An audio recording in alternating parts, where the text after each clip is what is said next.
సమ్మక్క సారక్క మీద ఒట్టు, భద్రకాళి మీద ఒట్టు, లక్ష్మీనరసింహస్వామి మీద ఒట్టు. ఇలా 15 ఆగస్టేనా?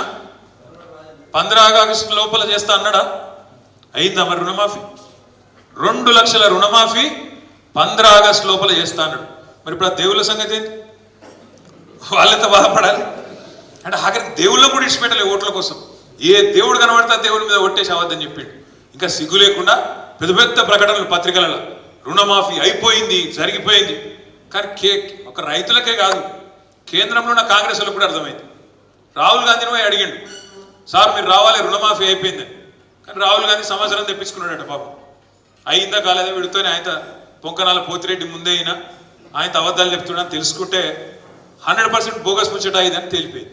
అందుకే రావాల్సిన రాహుల్ గాంధీ కూడా ఎత్తగొట్టిండు. మాట పోతే మళ్ళీ తిడతారో ఏం పాడని చెప్పి రాహుల్ గాంధీ కూడా రాలే. రుణమాఫీ కాలే, రాహుల్ గాంధీ రాలే. ఇక రైతులకి ముచ్చట అర్థమైంది. బోనస్ అని ఉదరగొట్టిర్రు. 500 బోనస్. ఏం రాసిండ్రు అట్లా? మీరు మేనిఫెస్టో చూసిర్రో లేదో? 2183 MSP ఉన్నది, దాని మీదికెళ్ళి 500 కలుపు.